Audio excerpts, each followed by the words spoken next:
Counseling, and are you ready to get going today? Okay, mental and emotional health and self-care.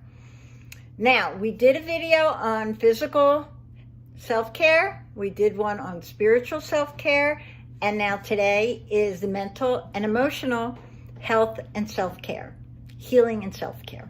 So, thinking and feeling. Now, the first thing I want you to get, and the main thing I want you to get, is we have to respect what we're feeling. Our feeling is kind of a barometer of what's going on inside of us, in our body, in our mind, in our emotions. So we want to really use that as our measuring gauge, where we're at.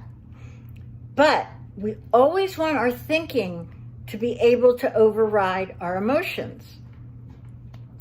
For example, let's say you are hit with a body response. Now, if you have PTSD or C-ptsd, you know that if somebody does a certain thing or certain things happen, you're going to get this automatic response like this, whoof, this wave that comes over your body that you have no control over. It just is what it is.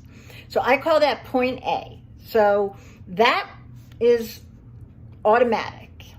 But between A and B, there's about a 10-second interval where our minds can override what's happening in our body. And I like to have things in my holster, like catchphrases and automatic responses that I use if certain situations happen. Like if I'm startled, let's say somebody starts yelling at me out of the blue for no reason. I pull one of those things out of my holster, and that's a boundary issue, so that's in my holster, and I will say, excuse me, but I don't appreciate you speaking to me like that. I don't allow that. If you choose to converse with me, please lower your tone, and whatever's upsetting you, we can talk about. If the person continues to yell, if the person does not respect what I'm saying, then I remove that person from my life, or I walk away from that situation. But I don't allow people to cross boundaries without right away saying, hey, that's a boundary you've crossed. Please do not do that. And I give them basically a warning. Because I don't tolerate people crossing my boundaries, and neither should you. We should all have healthy boundaries in place for our mental and emotional health, and not allow other people to cross them. Okay, so that is an important one. Another self-care technique for thinking and feeling is affirmations, and this goes along with self-talk. So your self-talk is a good barometer of how you feel about yourself and how you talk to yourself. If you're looking in the mirror and you're going, oh God, I look horrible today. What's wrong with me? You look terrible. Why didn't you didn't fix your makeup right. You didn't do your hair right. If I'm doing that, I've got to right away stop and say, no. Okay, maybe I don't like how my hair came out today, but I'm going to say, you know what? I did the best I could. I look absolutely fine. There's nothing wrong with me. I'm okay. I look beautiful. I'm going to go out and face this day.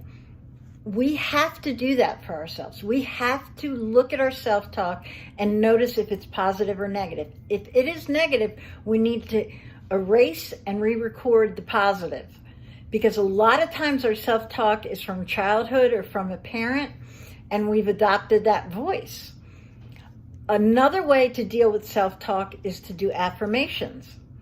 If we do positive affirmations, and I love people to do them out loud in the mirror, it will automatically kind of override our self-talk. It will start retraining that self-talk from the negative to the positive. So affirmations are a great self-care technique.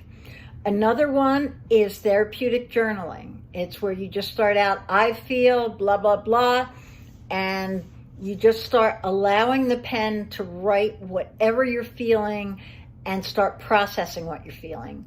It's a way to debrief what's happening in your life and to really process through it. A lot of times things will come out that you didn't even know were in there. That's why I like to use the pen, but a lot of people like to type it. Some people will even push record and just start talking and process that way. So that's another way to journal. Another good self-care technique for thinking and feeling is imagery. Because imagery, you're going into your imagination, you're going into your thinking, but you're also tapping into what you're feeling, and you're able to use your thinking and processing to change what you're feeling. So let's say I'm feeling upset about something that's happening in my circumstance, and I take 5 minutes and I go somewhere quiet and I close my eyes and I start allowing myself to go to my peaceful place, or I allow myself to go to somewhere where I feel relaxed and comfortable, and I take myself on a journey into the woods or by a stream or by the ocean, and I can get my mind to calm my body down in imagery. So that's another good self-care technique. So there's a lot of good ones as far as emotional and thinking that you can look up and research. There's not enough time in a video to go over a ton of emotional, mental self-care techniques, but those are a few. And the biggest thing I want you to get out of this video, and the most important thing, is that our emotions are to be respected. They're to be honored, they're to be acknowledged, and they're to be valued. But they're not to rule us, and they're not to be what controls our responses. They're not to be what controls what comes out of our mouth. Our thinking should be that. So our thinking has to override our emotions. So you respect your emotions, you understand your emotions, but we use our thinking to override those emotions. And we have to see if our thinking is positive or negative. If our thinking is negative, then we need to really work on what is in our mind and why we're thinking the things we're thinking. Because our thinking always has to supersede our emotions, and it always has to be positive. But it has to be realistic as well. Okay? So remember, acknowledge, but do not let it control you. Okay? So Linda Vitti from Linda Vitti's Life Coaching and Counseling, and we'll see you next time. If you have any questions, find me on Facebook, Instagram, subscribe to YouTube, and message me, and I will get back to you. Okay, God bless.